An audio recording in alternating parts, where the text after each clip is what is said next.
Pernah kepikiran nggak sih kenapa ya konsumen itu milih satu merek tertentu di antara puluhan pilihan lain? Apa sih yang sebenarnya ada di pikiran mereka pas mutusin, oke, saya beli yang ini. Nah, dalam beberapa menit ke depan, kita akan bedah tuntas ilmu di balik keputusan pembelian itu dengan panduan dari buku keren Decoded karya Phil Barden. Oke, jadi ini dia agenda kita. Kita mulai dari misteri perilaku konsumen, lalu kita kenalan sama dua sistem di otak kita, lanjut ke logika di balik pembelian, dan yang terakhir kita tarik pelajaran penting untuk dunia pemasaran. Langsung saja kita mulai. Baik, kita mulai dari sebuah misteri besar di dunia marketing. Coba bayangin deh, kita punya data seabrek, riset konsumen yang mendalam, investasi juga nggak main-main. Tapi kenapa ya? Kok banyak banget produk dan kampanye yang ujung-ujungnya gagal? Dan angkanya itu jujur ya bikin kaget. Sekitar 80-90% produk baru itu gagal di pasaran. Coba bayangkan, gila kan? Ini bukan cuma angka di atas kertas loh. Ini bukti kalau ada sesuatu yang fundamental yang sering banget kita lewatkan. Nah, ini dia pertanyaan intinya. Kenapa kita sering banget salah tebak? Padahal data udah di tangan, survei udah dijalankan, FGD juga udah. Tapi kok konsumen itu kayak black box aja gitu, misterius banget. Sebenarnya ada apa sih di dalam kepala mereka? Ternyata akar masalahnya ada di sini.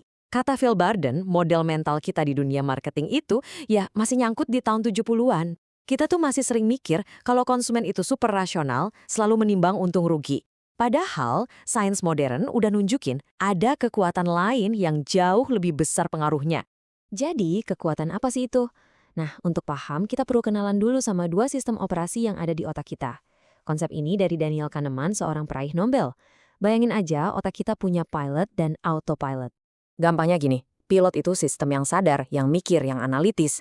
Dia yang kerja keras waktu kita ngitung-ngitung atau bikin rencana strategis. Masalahnya, dia itu lambat dan boros energi. Nah, lawannya, si autopilot, ini yang jalan di bawah sadar. Super cepat, intuitif, otomatis. Dan ini kuncinya nih. Kita mungkin ngerasa si pilot yang jadi kapten, padahal kenyataannya 95% keputusan kita, terutama soal belanja, itu dikendalikan sama si autopilot. Jadi, kalau boleh disimpulkan, autopilot ini adalah manajer sejati di balik layar. Dia yang ngatur persepsi kita, ngebentuk ekspektasi, dan jadi pendorong utama motivasi kita untuk beli sesuatu. Dialah bos yang sesungguhnya. Oke, gimana sih cara kerja autopilot ini dalam prakteknya? Coba kita lihat studi kasus yang simple tapi ngena banget. Bayangin, Anda dikasih dua krim kulit. Pertanyaannya, formula mana yang lebih bagus? Nah, ini dia yang menarik. Waktu dua krim yang formulanya sama persis disajikan polosan tinta merek, hasilnya ya imbang. Konsumen bingung milih mana yang lebih baik. Tapi, begitu formula yang sama tadi dikasih kemasan dan merek yang beda, satu kelihatan lebih premium, satunya biasa aja, boom, tiba-tiba ada pemenang yang jelas. Ini bukti telak. Autopilot itu nggak menilai produknya secara objektif. Dia menilai pengalaman yang dibingkai oleh konteksnya. Ya merek, ya kemasan. Inilah yang namanya framing effect. Oke, kita udah tahu sekarang siapa yang megang kendali, si autopilot. Pertanyaan berikutnya, gimana cara dia bikin keputusan? Kalkulasi apa sih yang terjadi di dalam otak? Ternyata ada sebuah rumus simple yang ditemukan oleh para peneliti neuroekonomi. Dan rumusnya cuma ini. Setiap keputusan pembelian pada dasarnya adalah hasil dari kalkulasi ini. Kalau persepsi reward atau imbalan lebih besar dari persepsi pain atau rasa sakit, ya kita beli. Sesimpel itu. Yuk kita bedah satu-satu. Reward itu ya semua hal positif yang kita harapkan. Manfaat produk, perasaan bangga, status sosial, semuanya. Nah, pain ini yang sering disalahartikan. Ini bukan cuma soal harga di label. Pain itu juga soal usaha, proses yang ribet, waktu nunggu yang lama, website yang susah diakses, itu semua adalah rasa sakit buat otak konsumen. Coba deh lihat merek-merek ini. Apa yang mereka jual? Bukan cuma produk kan? Mereka menjual janji, status, dan emosi.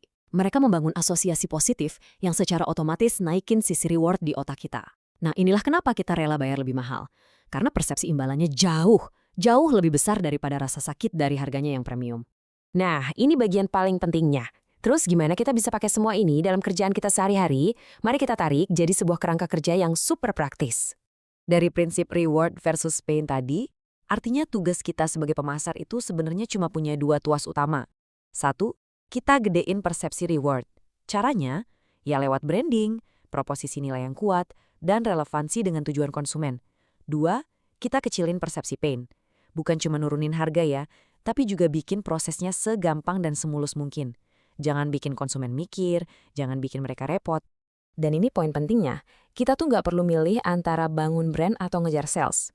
Kata Barden, dua tuas ini, imbalan dan rasa sakit, bisa kita garap secara independen. Kampanye yang paling jago itu justru yang bisa mainin keduanya. Mereka naikin reward dengan cerita brand yang kuat, sekaligus nurunin pain dengan penawaran atau kemudahan yang nggak bisa ditolak. Nah, sebagai penutup, saya mau kasih satu pertanyaan buat refleksi. Coba deh lihat lagi strategi marketing Anda sekarang. Komunikasinya, iklannya, bahkan desain produknya. Pertanyaannya, Anda itu lebih sering ngobrol sama siapa? Sama si pilot yang logis, yang butuh data dan daftar fitur? Atau Anda sudah mulai ngobrol pakai bahasanya autopilot, bahasa emosi, intuisi, dan kemudahan? Jawabannya bisa jadi akan mengubah cara Anda bekerja selamanya.